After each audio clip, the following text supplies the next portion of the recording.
Hey guys, welcome to our channel Paintastic Arts. Here's another exciting chapter called Florals. In this chapter, we are going to learn some basics of florals. Before we move on to painting florals, let's create our color palette.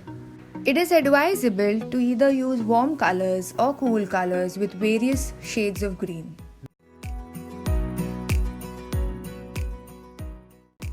Now let's learn some basics of floral painting.